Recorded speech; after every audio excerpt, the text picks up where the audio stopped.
Welcome to GrayPrimer, a weekly show that's mostly about miniatures. My name is Nick, I'm your host, and in this episode it's my first Kickstarter of the year. It's Bloodborne. I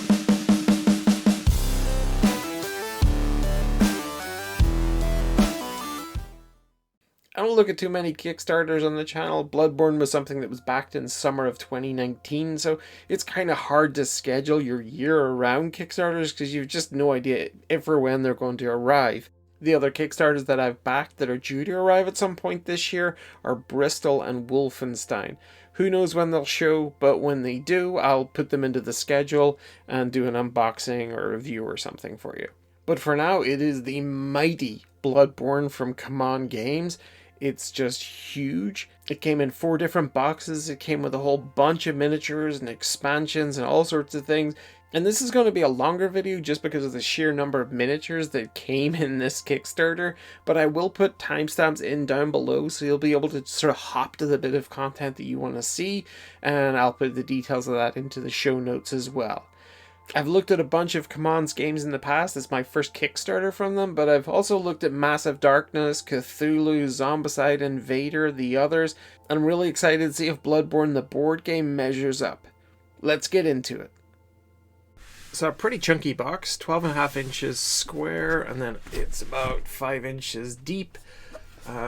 Really cool design on the front. And you can see on the back there all of the components. This is age 14 plus, 1 to 4 players, and plays for about an hour to an hour and a half. Lots of Sony branding on this as well, which is interesting. And I'm just going to primarily look at the miniatures here, but I will also take a wee look at the components as I go through them. Pop! Whew. Free CMON content, a leaflet there, got the rulebook itself. Really nicely laid out, showing you all the components. It doesn't feel like it's trying to rush here, trying to fit it into too compact a space. It's giving lots of page space to all the different components, so you know exactly what you're getting here. Even goes over into this third page. So I like that. They're not trying to do too much too quickly.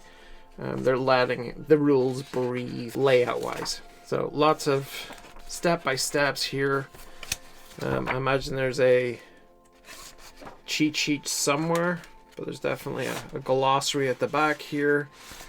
Iconography key there. The quality's nice, got that kind of satin finish to it.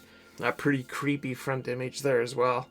Yeah, so 2-sided tokens, actual game tiles here, and it is testament to how well these have been manufactured that you can pretty much just, there you go, just tap it and they fall out. So that's fantastic. Always a good sign of a high quality board. Okay, there's tons of these. And they're all quite small, so that's interesting. That's not something I really was expecting. I thought to be larger game tiles and stuff, but let's see if I can snap some more of these out. Yeah, so they are quite small. Oh, cool branding on the back as well. The branding throughout here is very cool. Really like that. Okay. And here, I'm guessing, are some miniatures. So let's quickly see what's underneath. Different dashboards for the 4 different hunters. And then 2-sided character cards, I guess, for the heroes. And then we're into all of the different cards and components and bits and pieces. No dice in this game. Everything is just card driven. But I'm liking these little scoop bites in this tray. They're got a curved side to them, so it must be where all those little blood tokens or whatever those things were just sit neatly into. That's kind of nice that there are spaces for those. It's all beautifully laid out inside here. And now let's have a look at the miniatures. Welcome home, good hunter. Nice print on this too. That's lovely. On the back, you got the silhouettes of everything. Top tray, bottom tray. Oh, loving that. So I guess you could have this sitting off to one side and you lay out your tray here and then you just match it up to what's on here.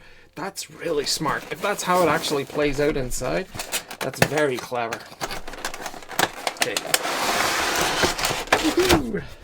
Yes, indeed. That is exactly what they've done there. That's very clever. Whole bunch of miniatures here, and some of them are fairly sizable, but let's just have a quick look through. I think there are quite a lot of duplicates, so I'll pick out one of each, hopefully. Rings for underneath the hero figures to designate who's controlling which one. So first up, we've got Father Gascoigne, and at the first glance I thought this was one of the hunters, one of the heroes, but no, this turns out to be one of the actual bosses that you go up against. But I'm loving the pistol. I thought at first that the axe handle was accidentally curved in the casting, but no, it is intentionally curved like that. But a really good start. And then it looks like we got 4 of this next one, which is listed as Male Beast Patient. And look at the face on this guy. Good grief. Generally, CMON miniatures in the board games like this and Massive Darkness, Cthulhu, Zombicide, they generally don't need a huge amount of tidy up, but you'll see little bits of flash and stuff like this on the leg, which I'll need taken off with a hobby knife. And you can see a little bit of excess plastic around the fingers here. And I think really it just takes you to go through it with like a hobby knife, maybe a file, and it's probably an afternoon's work just to give them a little bit of cleanup. So there are 4 of those male beast patient. So this is Father Gascoigne again, but transformed. So definitely not looking like a hero character anymore. And much more dynamism in the pose, and as you'll see, he has increased somewhat in size and muscle tone there as well. But a really cool concept, transformed version of the figure. And then we go into the female beast patient. An interesting sculpt in a way. I mean, from the back and from the sides, it's kind of cool. I've just noticed a little bit more flash there on the robes, so that'll need to be tidied up. But when you get around to the front of it here, there's kind of this flat plate here, which I guess you're supposed to paint in just black, like a matte black, to represent the darkness underneath that. But yeah, disappointing one there visually. So that's 4 male beast patient, 4 female beast patients, and then we go over into the heroes. This one straight away is jumping out at me because of just the size of the sword. So this is Ludwig's Holy Blade Hunter. Check that out. Oh, there's an inscription on the sword as well. Details on the face there, pretty cool from what I can see. And some really nice effects with the robes there. But look at that sword. Maybe a slight curve in the handle of the sword there. Yeah, that might need a little bit of a fix. And then I go over into the Hunter Axe Hunter. And while this looks excessively curved, that is intentional. That's how it looks in the instruction manual. Got nice design work, nice detail on the actual blade of the axe there. You call that the smile of the axe? Did I read that somewhere? There's lots going on, lots to pick out in that figure. And then we're into the Threaded Cane Hunter. And lovely detail around the face. You can see the embellishment on the fabric here too, which would be very cool to pick out with your paints. And look how cool that is. I thought initially this was like a bedroll, but it's perhaps a bell or something like that. But I love the way the cloak is curling around it here, caught in the wind. And even the ponytail is caught by the same wind a little bit as the robes. And then the final one here is the Saw Cleaver Hunter. And look at that saw. I guess that's the one from one of the promotional pieces of art there I looked at before. The bandana up around the nose. All of the accessorizing around the clothing. A little bit of flash there in the upper arm to get cleaned. Another one of these like flintlock looking pistols. Looks like a seam there running across the gown, which I'll need cleaned up. And there are a few mold lines and stuff there to clean as well. So we get 4 of these incredible scourge beasts. Look at the face on this guy. You got these tattered, nasty looking skin. Are there clothes there? Are there remnants of clothes? Was this once a human? Right now it's not. Right now it's stuff of nightmares. Great expression on the face. Really great definition in that. So there were 4 of these scourge beasts, and there are 4 of these church servants as well. Quite a tall figure. If you sort of look at it alongside one of the heroes, you can get a sense for the difference in scale. But a very cool look to this one. A few mold lines and things to clean up on this, and a bit of a curve to this. Is it a sword or a staff? It's pointy at the end. Maybe it's a big old stake or something. But that'll need a little bit of heating up and straightening out. And then we have the Huntsman's Minion, and this is very much a big old ogre looking thing. Heavy, heavy duty. It's actually physically heavy as well. But I thought he was carrying a brick, but I think we can safely call this a masonry slab. But I love the way he's just casually holding it, one-handed, like a basketball, and he's just about to plant that into somebody. Bit of cleanup needed to the top of the slab there, but generally I'm only seeing minor cleanup throughout these miniatures. Look how cool this mob looks! Like flaming torches, they got the whole thing going on here. Oh, that's magnificent. And you get, what, 4 of these? Wow, that would build up a heck of a mob if you're making this into like a diorama or something. But very cool. That's all on one base. And love the look of that one. I think that's my favorite so far. I almost missed this boss because from above it looked very much like one of those scourge beasts. But it turns out this is a blood-starved beast.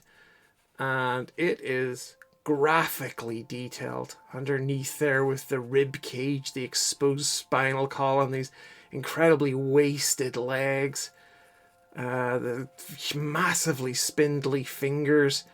Like, look at this thing. It's really hard to make out what it once was, but it is brilliant looking. Okay, so I think we're reaching the peak of just how disturbing this can get. This brings to mind the sculpting genius of the likes of Kingdom Death. This is right up there. I think this thing is designed to break your mind. Who thinks this stuff up? I mean, I want to meet them and shake their hand because this is so graphically terrifying.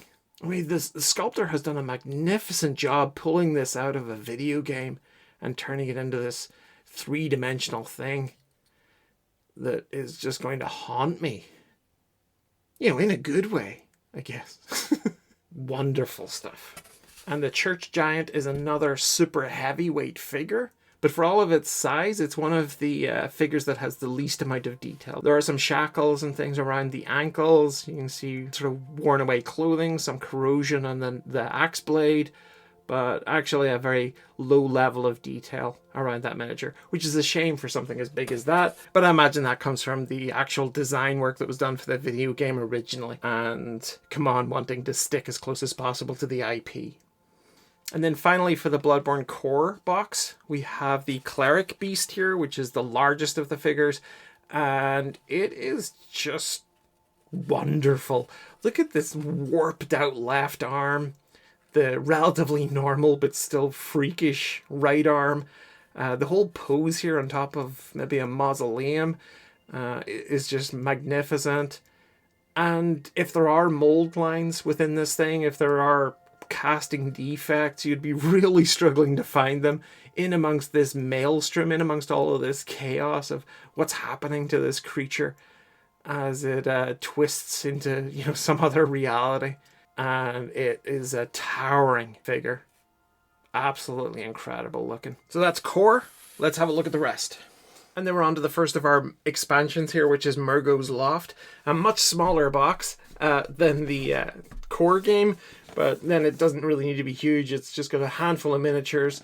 I think one double-sided map tile, and then a bunch of cards, so no point in it being massive. It has got the same linen effect though, which is always cool. A much larger map tile, split into pit, loft, and lift. And then the wet nurse's luminarium. Oh, that's really beautifully painted. It's so cool to be able to add the atmosphere of a game like this just by having these really well painted, very cleverly designed game tiles. Okay, so this comes with the 8 enemy miniatures here, and then the 1 boss. We've got Mergo's attendant, Mergo's chief attendant, 4 of those, and then Mergo's wet nurse up here. So let's have a quick look at Mergo's attendant first. Now, it is lacking a little bit of definition. There are quite a few more mold lines here. There's one that comes right across the face there from the helmet. You can just see the excess on it here, and then that runs across the face. So, and a few bits of flash and stuff there. So a little bit more cleanup on these straight away compared to the core game. And I don't feel that the face is as defined, that the details aren't quite as sharp as we saw with the core game minis. The chief attendant is actually much better, much cleaner details. The male skirts here, and then the headpiece, lots of crisp detail in there. I love this massive, massive axe. I don't know how this person's carrying that, because that must just weigh a half ton. And while it looks like the faces don't have a huge amount of definition, these are armor plate. Actually, is like an armor face mask there. You can see it in the card. So it doesn't really need to be that defined, because it does represent like a chrome effect, because it would be metal. And I would actually recommend something like the Green Stuff World Chrome Metal. And honestly, it looks like mercury coming out of the dropper bottle there. It's just an amazing kind of mirror effect to it. But that would probably be ideal for armor like this, or you could non-metallic metal it. But those miniatures are really nice. Let's get up into the wet nurse here. In terms of sculpting, this is very, very cool. The multiple arms, the multiple bladed weapons, and the ragged clothing, the feathers and things that are sort of poking out from under the clothing as well. The unknown construction of the face, like it is just hidden within the robes. You have no idea what this creature looks like. Maybe you don't want to know what this creature looks like.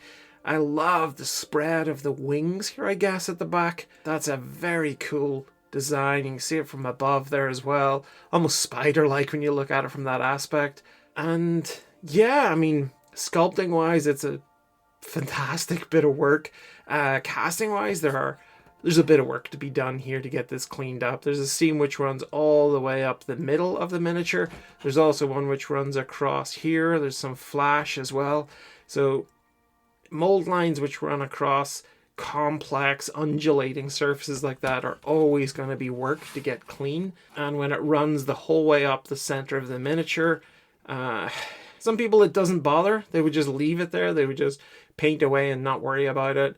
But it is something that, because I do a lot of miniature building, I do try to get on top of things like mold lines, excess plastic around fingers, things like that, and just really to tidy up the miniature. So if you do look at it super close up, you don't see those imperfections. Those little casting marks aside, this is a pretty spectacular miniature, and a lot less creepy and haunting than the miniatures we saw in the core box.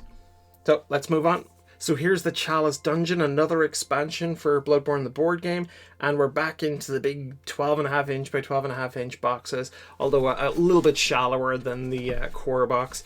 Again, the same nice linen finish to it, and lots of CMON and PlayStation and Sony branding around this thing. Much more in this one than Mergo's Loft, so they needed the bigger box. What we have here is a much larger set, much more to this one, I would say. Yeah, a whole bunch going on in here, and a couple of unique rules as well to this expansion. And then we have the smaller tiles that we saw within the core set, and there's quite a few here. There's quite a lot in this set, actually. We've got these little stand-ups here, almost like Dungeon Master screens, but they fold around like this.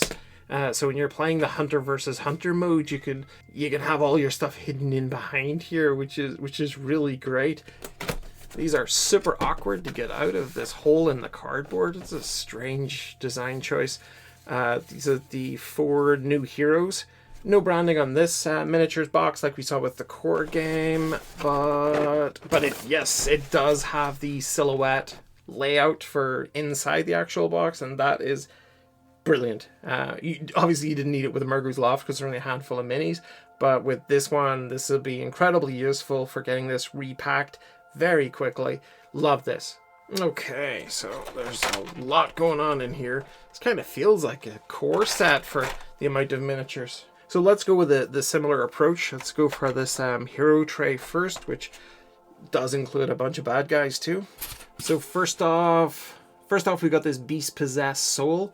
Lots of fur effects on the skin there. It is pretty skinny, tall, probably a fairly quick paint job on this.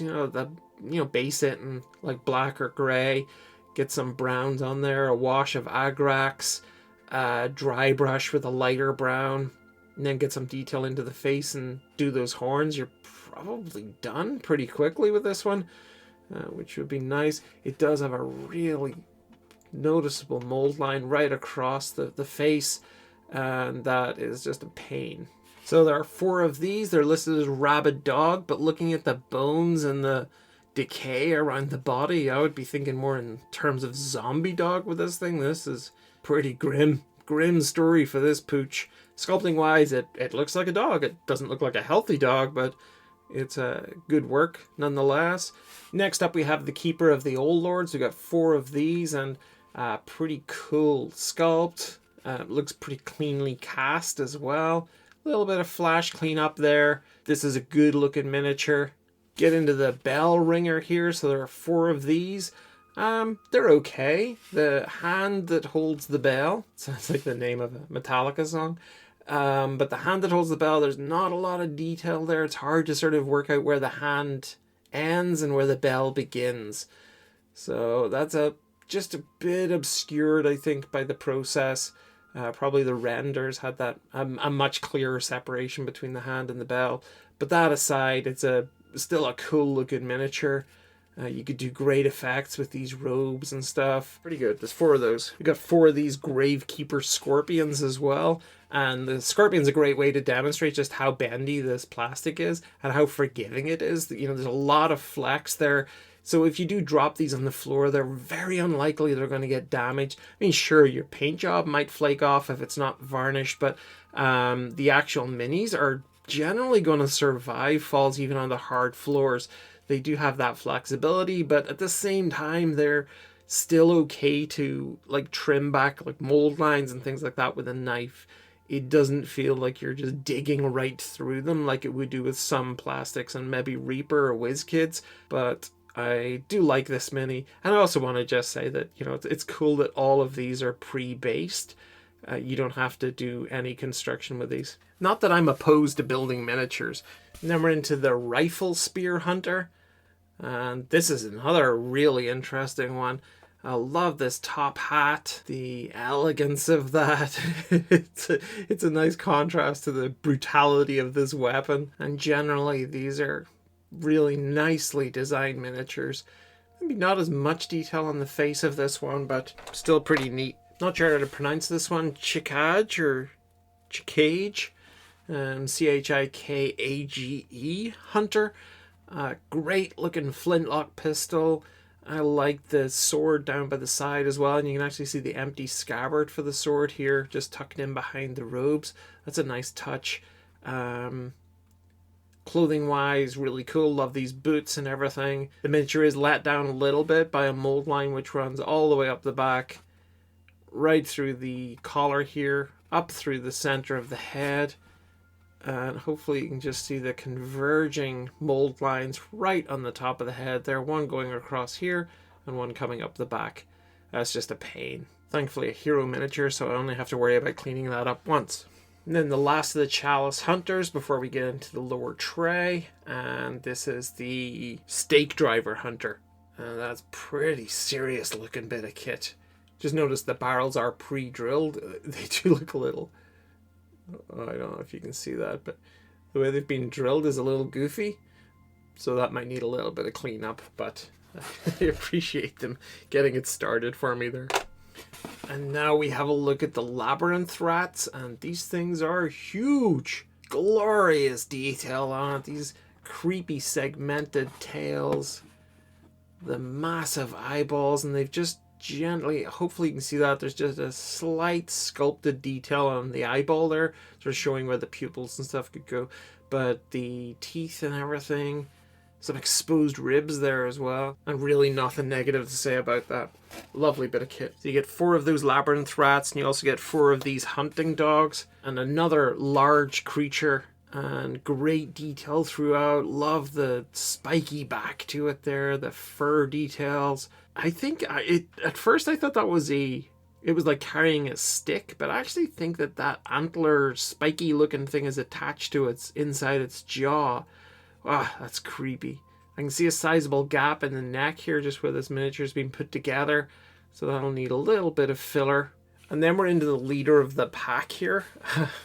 This is called the Watchdog of the Old Lords. And it is just such a marquee figure. Look at the space under this thing.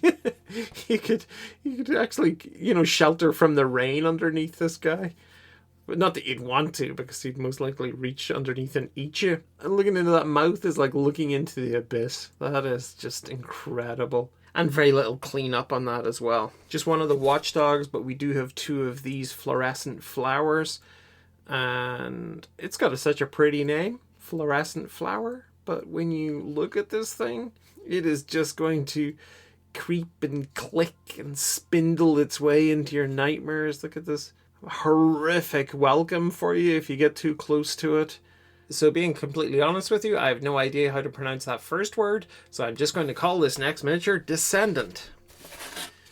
And he is pretty cool. I've got to say, I wish I could say his name, because look at that face. Heavy as well. Flowing multi-layer robes, all tattered at the bottom as well. There's a lot of texture to them to pick out when you're painting it.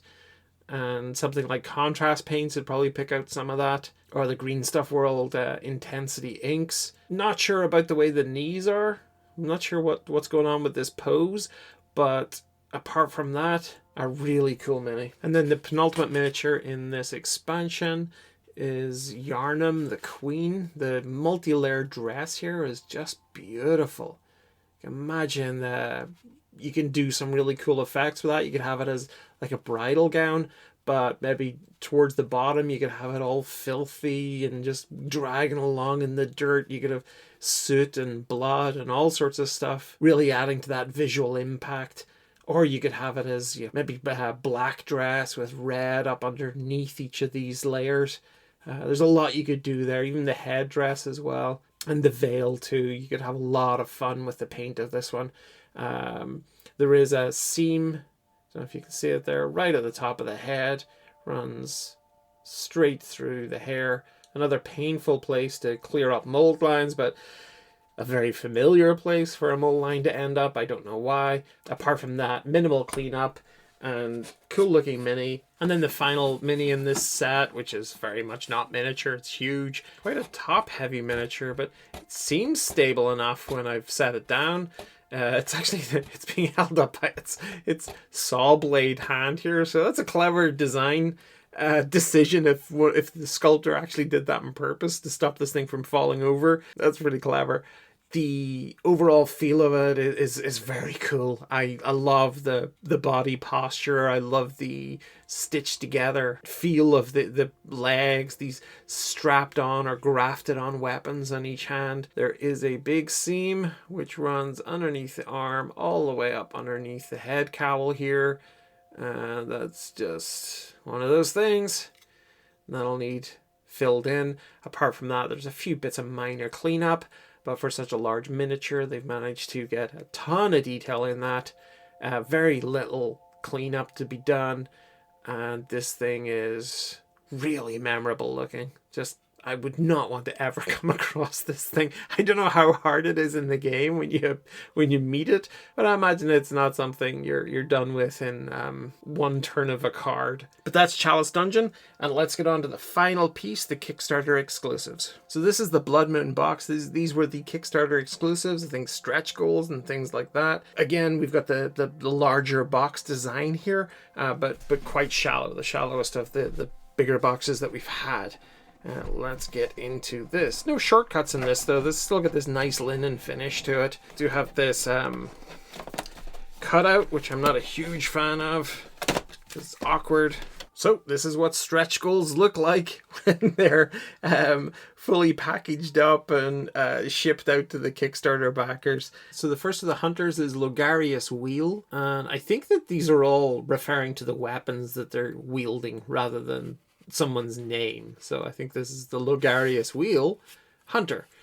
But I like this detailed belt. The face design is actually very cool. Hopefully you can make that out. Really kind of special looking minis. A little bit of cleanup. There's a mold line across the robes there, but it's impossible to tell there. But when I take this away, you can see light coming through the spokes in the wheel.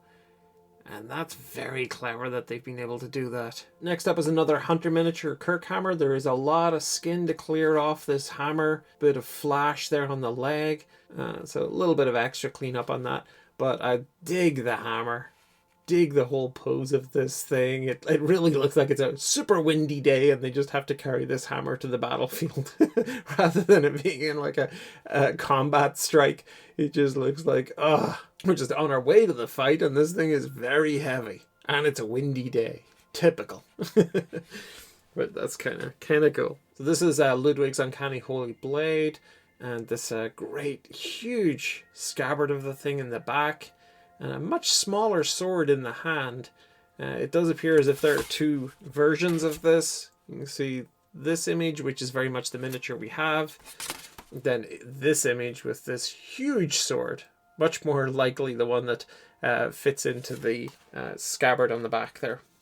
After that, we're into Blade of Mercy. And I thought it was initially like a plague doctor mask, but I think it's more of a bird cult mask, because when you see the feathers on the wings and everything that this character has adorned themselves with, yeah, I'm thinking this is more of a bird cult thing. But I like the pose. Another one who's working through a strong wind to get to the battle is this one. I don't know if I can line up the two together to give the feeling that they're both on their way on a windy day. Yeah, that's not fair, but funny. I'm not sure of the pronunciation, but it looks like tonitrus or tonitrus. Sounds like an ear infection, but miniature looks very cool. A little bit of cleanup to do in this one. Just around the back, there's a little bit of flash and some mold lines, but I do like the look of it. I like the pose as well, with the weapon just kind of supported by the shoulders. And the robes just blown back by the wind there. Very nice. The last of our hunters is the Burial Blade. And check out that scythe.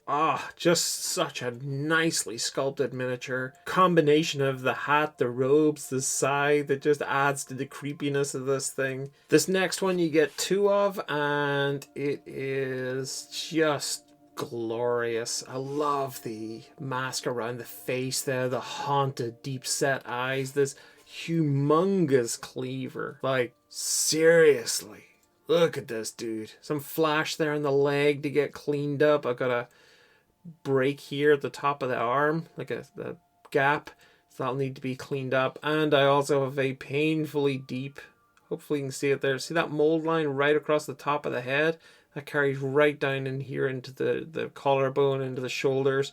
It is really badly placed. And that is just, to get that smooth again, it's just unnecessary work.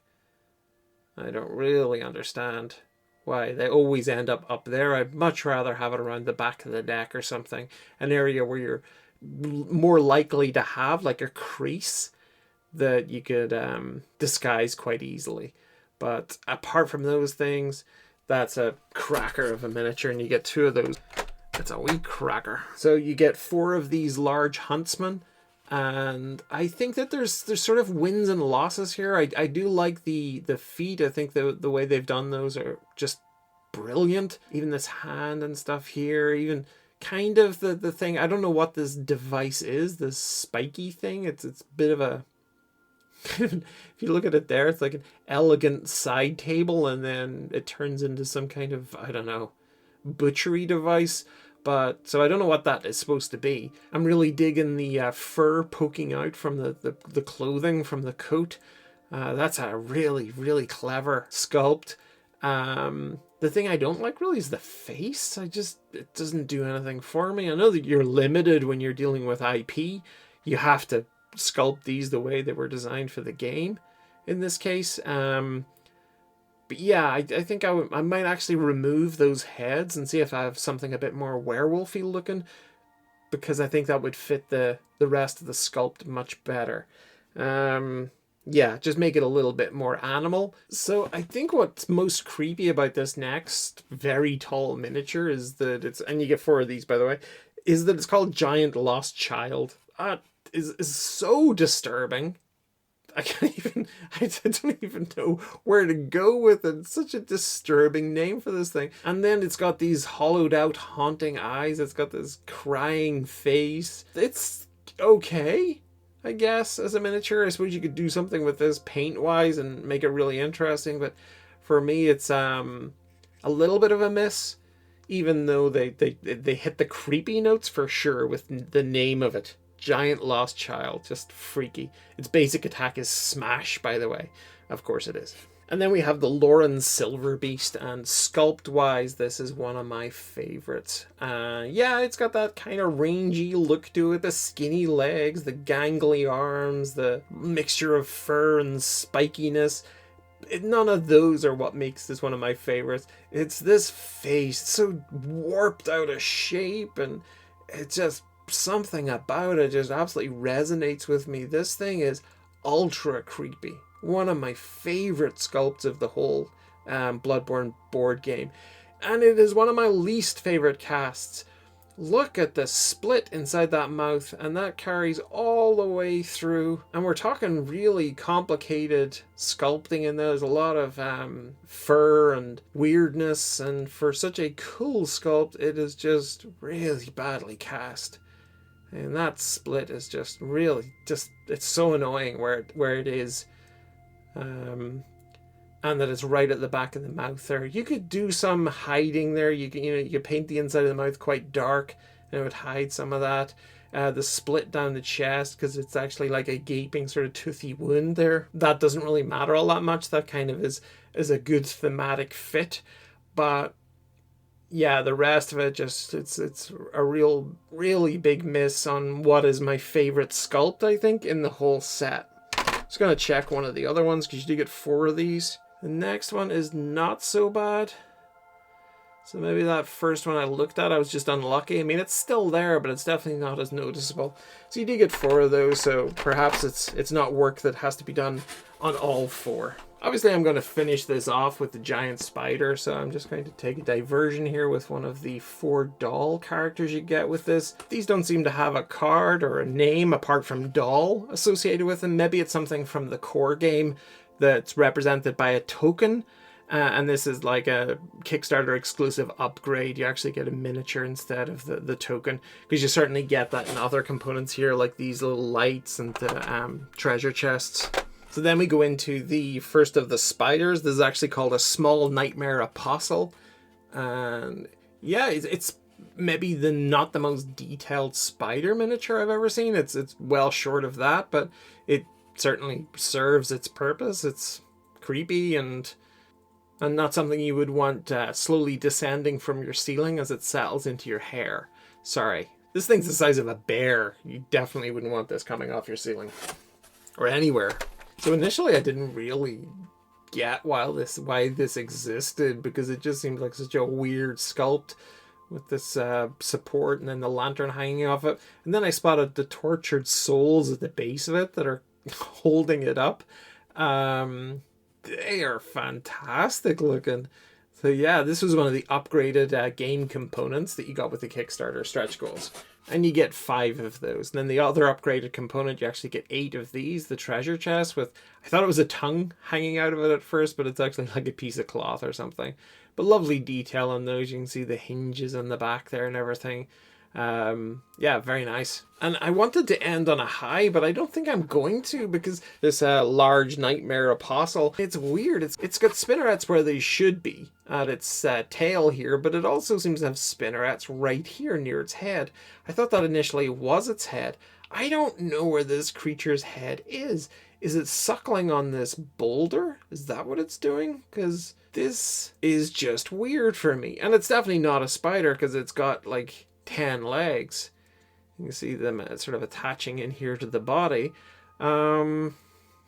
Just a weird one. It is incredibly heavy. This, I think, is solid plastic. It's okay, and it's definitely a massive miniature. Let's just bring up one of our hunters beside it. and you'll get a sense for scale. So yeah, it's truly monstrous in scale, but perhaps not truly monstrous in sculpt. Again, maybe a limitation of the IP, but I don't think so, because here's one of the images from the card, and it looks super spidery there as well, and there are definitely the additional spinnerets up near the head. But perhaps that would have been a better idea, a sculpt like that. There were definitely more terrifying ways to display a monster spider than this, with it chewing on a rock. So that's it, the epic unboxing of the Bloodborne Kickstarter that I backed. I know there are other expansions, but definitely with Kickstarters, you've got to put the brakes on somewhere sometimes, because you go past that like, okay, this is a serious amount of money, to this is a really serious amount of money. And for me, I think I got what I wanted from this. I got a real taste for the Bloodborne world. I got a nice broad selection of miniature types. I got a whole bunch of hunters to work with. Got some upgraded components, and lots of play options here. So overall, I'm really happy with this game. I think that the quality of the miniatures is incredibly high. There are a few low points. There are a few bits of cleanup to be done. A few of the sculpts are maybe not the direction I think they could have had their most impact. I do think that they've produced an incredibly high quality product here. I think that the game components and everything are great. They've gone a really smart way with how they show the miniature layout and their trays on the back of the boxes. That's super cool. More people need to do that for sure. I hope I actually get to play this against someone soon. In the meantime, I'll work out how the solo mode works. I'll give that a go, and I'll come back with my thoughts, of course, into the comments. But yeah, absolutely. Like, share, and subscribe, and add a comment down below. And I really appreciate you watching this video. I know it was a long one, but hopefully you got something from it. Shield Wolf Miniatures sent me an exclusive early preview of a couple of the miniatures from their recently finished Kickstarter, Imperium Desertum. So that's coming up in the next episode, and I'm very excited to check that out. Until then, take care, and bye-bye.